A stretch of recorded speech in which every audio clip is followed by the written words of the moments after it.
माँ, कुंभ नहाने चलोगी? काफ़ी दिन से कह रही थी कि मुझे गंगा नहला ला, इस बार तुम्हें नहला लाता हूँ। आज ट्रेन का टिकट करा लिया है। यह सुनकर गोमती जी चहक उठी। तू सच कह रहा है श्रवण? मुझे यकीन नहीं हो रहा। यकीन करो माँ, ये देखो टिकटें। श्रवण ने जेब से टिकटें निकालकर गोमती को दिखाई और बोला, अब जाने की तैयारी कर लेना, जो जो सामान चाहिए बता देना, अगले हफ्ते आज के दिन ही चलेंगे। कौन कौन चलेगा बेटा? सभी चल रहे हैं ना? नहीं माँ, सब जाकर क्या करेंगे, कुंभ पर बहुत भीड़ रहती है, सबको संभालना बहुत मुश्किल होगा, बस हम दोनों ही चलेंगे। गोमती ने श्वेता की ओर देखा। उनके अकेले जाने से कहीं बहू नाराज़ ना हो। उन्हें लगा कि इतनी उम्र में अकेले बेटे के साथ कैसे जाएंगी, श्रवण कैसे संभालेगा उन्हें। घर में तो जैसे तैसे अपना काम कर लेती हैं, बाहर कैसे उठेंगी बैठेंगी, घड़ी घड़ी श्रवण का सहारा मांगेंगी, फिर कहीं सबके सामने ही श्रवण झल्लाने लगा तो दुविधा हुई उन्हें। अब क्या सोचने लगी माँ जी? आपके बेटे कह रहे हैं तो घूम आइए, हम सब तो फिर कभी चले जाएंगे। इसके बाद पूरे 12 साल के बाद ही कुंभ पड़ेगा। बहू, क्या श्रवण मुझे संभाल पाएगा? गोमती ने अपना संशय सामने रखा तो श्रवण हंस पड़ा। माँ को अब अपने बेटे पर विश्वास नहीं है। जैसे आप बचपन में मेरा ध्यान रखती थी वैसे ही रखूंगा, कहीं भी आपका हाथ नहीं छोड़ूंगा, खूब मेला घुमाऊंगा। श्रवण की बात पर गोमती प्रसन्न हो गई। उनकी चिर प्रतीक्षित अभिलाषा पूरी होने जा रही थी। कुंभ स्नान कर मोक्ष पाने की कामना वह कब से कर रही थीं।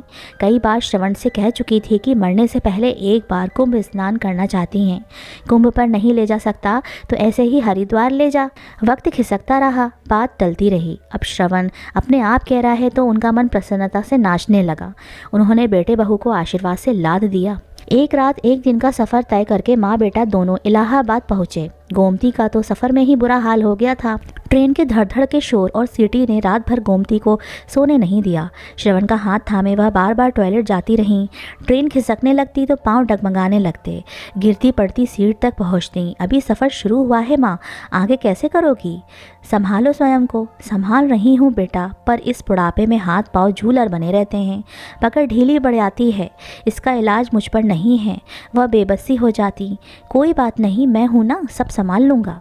श्रवण उनकी बेबसी को समझता। खैर, सोते जागते गोमती का सफ़र पूरा हुआ। गाड़ी इलाहाबाद स्टेशन पर रुकी तो प्लेटफॉर्म की चहल पहल और भीड़ देखकर वह हैरान रह गईं। श्रवण ने अपने कंधे पर बैग टांग लिया और एक हाथ से माँ का हाथ पकड़कर स्टेशन से बाहर आ गया।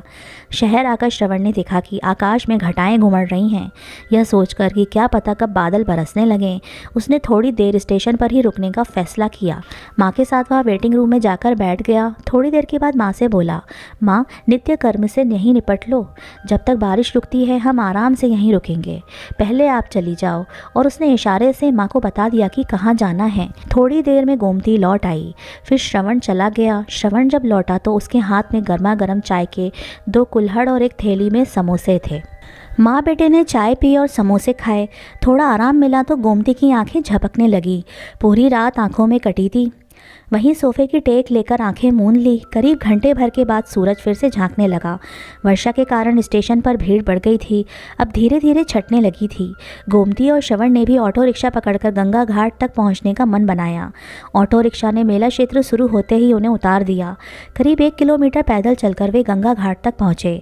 गिरते पड़ते बड़ी मुश्किल से एक डेरे में थोड़ा सा स्नान मिला। दोनों ने चादर बिछाकर अपना सामान जमाया और नहाने चल दिए। गोमती ने अपने अब तक के जीवन में इतनी भीड़ नहीं देखी थी। कहीं लाउड स्पीकरों का शोर, कहीं भजन गाती हुई टोलियाँ, कहीं साधु संतों के प्रवचन, कहीं रामायण पाठ, खिलौने वाले, झूले वाले, पूड़ी कचौड़ी, चाट व मिठाई की दुकानें, धार्मिक किताबों, तस्वीरों, मालाओं व सिंदूर की दुकानें। हर जाति धर्म के लोगों को देख देख कर गोमती चकित थी। लगता था किसी दूसरे लोक में आ गई है। वह श्रवण का हाथ कसकर थामे थी। भीड़ में रास्ता बनाता श्रवण उन्हें गंगा किनारे तक ले आया। यहाँ भी खूब भीड़ और धक्का मुक्की थी। श्रवण ने हाथ पकड़कर माँ को स्नान कराया, फिर स्वयं किया। गोमती ने फूल बताशे गंगा में चढ़ाए। जाने कब से मन में पली साध पूरी हुई थी। हर्षातिरेक में आंसू निकल पड़े। हाथ जोड़कर प्रार्थना की कि हे गंगा मैया, श्रवण सा बेटा हर माँ को देना। आज उसी के कारण तुम्हारे दर्शन कर सकी हूँ। श्रवण ने माँ को मेला घुमाया, खूब खिलाया पिलाया। थक गई हूँ, अब नहीं चला जाता। श्रवण गोमती के कहने पर श्रवण उन्हें डेरे पर ले आया। माँ तुम आराम करो, मैं घूमकर अभी आया, थोड़े रुपए अपने पास रख लो। उसने माँ को रुपए थमाए। मैं इन रुपयों का क्या करूँगी, तू है तो मेरे पास, फिर 5-10 रुपये तो हैं मेरे पास। गोमती ने मना किया। वक्त बेवक्त काम आएंगे, तुम्हारा ही कुछ लेने का मन हो या कहीं मेले में मेरी जेब कट जाए तो।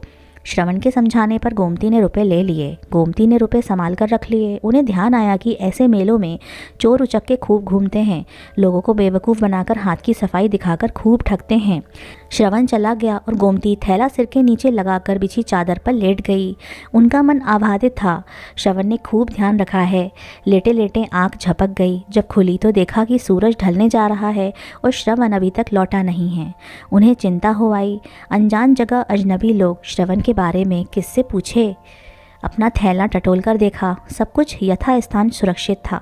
कुछ रुपए एक रुमाल में बांधकर चुपचाप कपड़ों के साथ थैले में डाल ले आई थी। सोचा था पता नहीं परदेश में कहाँ ज़रूरत पड़ जाए। उसी रुमाल में श्रवण के दिए रुपए भी रख लिए। वह डेरे से बाहर आकर इधर उधर देखने लगी। आदमियों का एक रेला एक तरफ तेजी से भागने लगा। वह कुछ समझ पाती कि चीख पुकार मच गई। पता लगा कि मेले में हाथी बिगड़ जाने से भगदड़ मच गई है। काफ़ी लोग भगदड़ में गिरने के कारण कुचलकर मर गए हैं। सुनकर गोमती का कलेजा मुंह को आने लगा। कहीं उनका श्रवण भी क्या इसी कारण अभी तक नहीं आया है। उन्होंने एक यात्री के पास जाकर पूछा, भैया यह किस समय की बात है।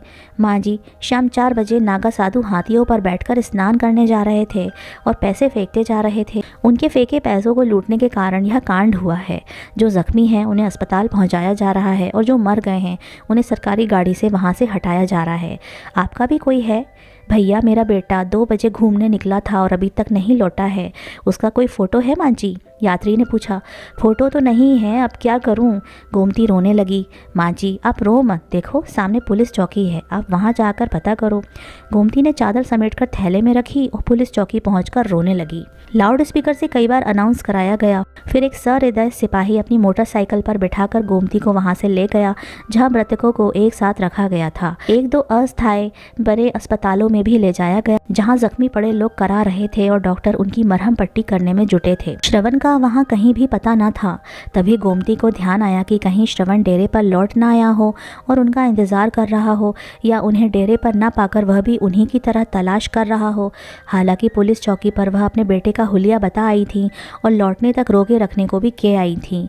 गोमती ने आकर मालूम किया तो पता चला कि उन्हें पूछने कोई नहीं आया था। वह डेरे पर गई, वहाँ भी नहीं। आधी रात कभी डेरे में कभी पुलिस चौकी पर कटी। जब रात के 12 बज गए तो पुलिस वालों ने कहा, माँ जी अब आप डेरे पर जाकर आराम करो, आपका बेटा यहाँ पूछने आया तो आपके पास भेज देंगे। पुत्र के लिए व्याकुल गोमती उसे खोजते हुए डेरे पर लौट आई। चादर बिछाकर लेट गई लेकिन नींद आंखों से कोसों दूर थी। कहाँ चला गया श्रवण। इस कुंभ नगरी में कहाँ कहाँ ढूंढेगी। यहाँ उनका अपना है कौन।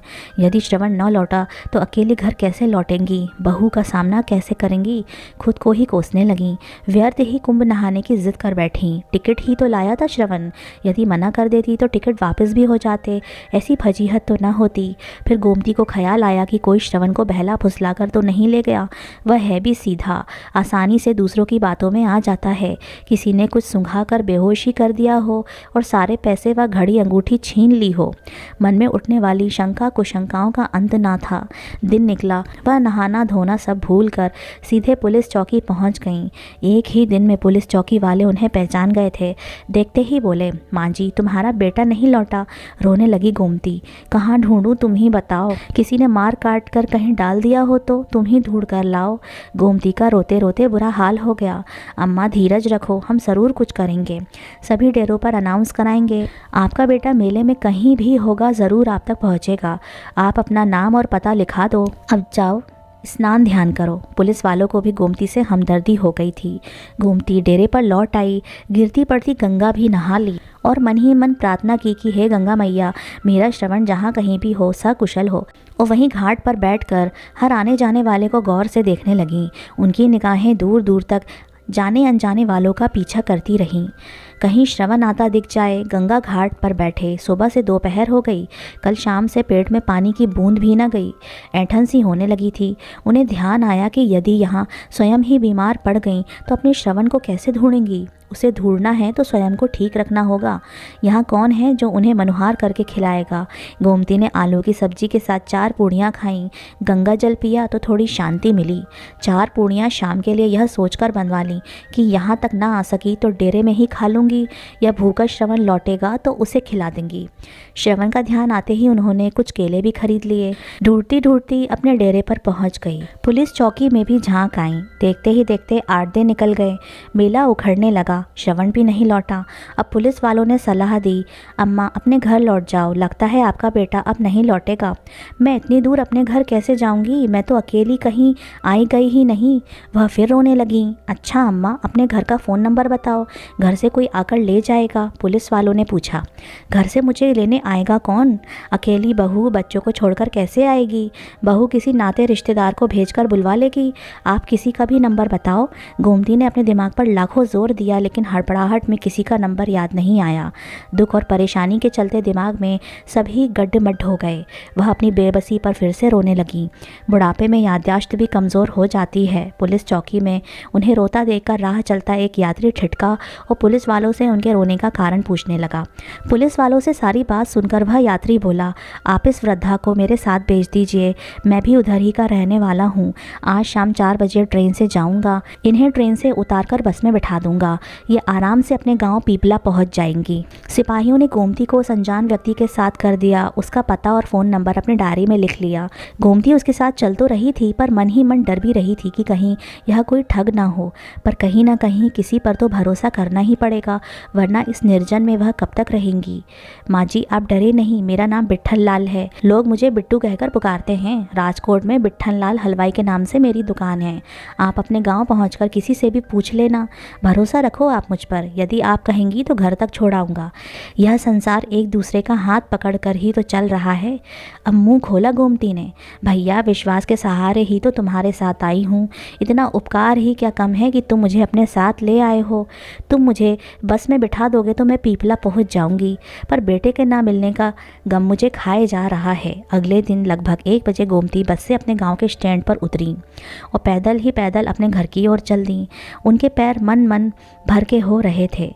उन्हें यह समझ में नहीं आ रहा था कि बहू से कैसे मिलेंगी। इसी सोच विचार में वह अपने घर के द्वार तक पहुंच गईं। वहां खूब चहल पहल थी। घर के आगे कनातें लगी थीं और खाना चल रहा था। एक बार तो उन्हें लगा कि वह गलत जगह आ गई हैं।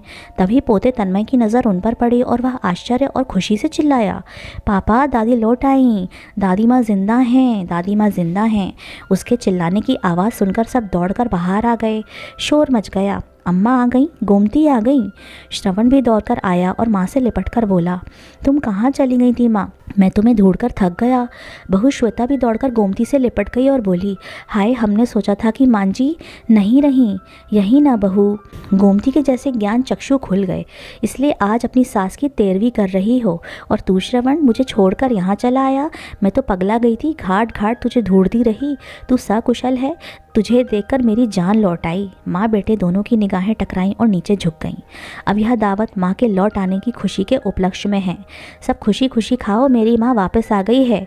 खुशी से नाचने लगा श्रवण। औरतों में कानाफूसी होने लगी, लेकिन फिर भी सब श्वेता और श्रवण को बधाई देने लगे। वे सभी रिश्तेदार जो गोमती की गमी में शामिल होने आए थे गोमती के पाँव छूने लगे। कोई बाजे वालों को बुला लाया, बाजे बजने लगे, बच्चे नाचने कूदने लगे। माहौल एकदम बदल गया। श्रवण को देखकर गोमती सब भूल गई। शाम होते होते सारे रिश्तेदार खा पीकर विदा हो गए। रात को थककर सब अपने अपने कमरों में जाकर सो गए। गोमती को भी काफ़ी दिन के बाद निश्चिंतता की नींद आई। अचानक रात में माँ जी की आंखें खुल गईं। वह पानी पीने को उठी। श्रवण के कमरे से बत्ती जल रही थी और धीरे धीरे बोलने की आवाज़ आ रही थी। बातों के बीच माँ सुनकर वह सटकर श्रवण के कमरे के बाहर कान लगाकर सुनने लगीं।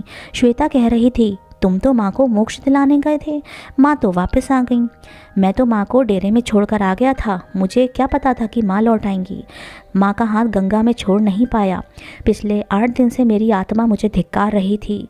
मैंने माँ को मारने या त्यागने का पाप किया था। मैं सारा दिन यही सोचता कि भूखी प्यासी मेरी माँ पता नहीं कहाँ कहाँ भटक रही होगी। माँ ने मुझ पर विश्वास किया और मैंने माँ के साथ विश्वासघात किया। माँ को इस प्रकार गंगा घाट पर छोड़ आने का अपराध जीवन भर दुख पहुँचाता रहेगा। अच्छा हुआ कि माँ लौट आई और मैं माँ की मृत्यु मृत्यु का कारण बनते बनते बच गया। बेटे की बातें सुनकर गोमती के पैरों तले ज़मीन कांपने लगी। सारा दृश्य उनकी आंखों के आगे सजीव हो उठा। वह इन 8 दिनों में लगभग सारा मेला क्षेत्र घूम ली। उन्होंने बेटे के नाम की जगह जगह घोषणा कराई, पर अपने नाम की घोषणा कहीं नहीं सुनी। इतना बड़ा झूठ बोला श्रवण ने मुझसे मुक्त होने के लिए ही मुझे इलाहाबाद लेकर गया था। मैं इतना भार बन गई हूँ कि मेरे अपने ही मुझे जीते जी मारना चाहते हैं। वह खुद को संभाल पाती कि धड़ाम से वहीं गिर पड़ी। सब झेल गईं, पर यह सदमा ना झेल सकें।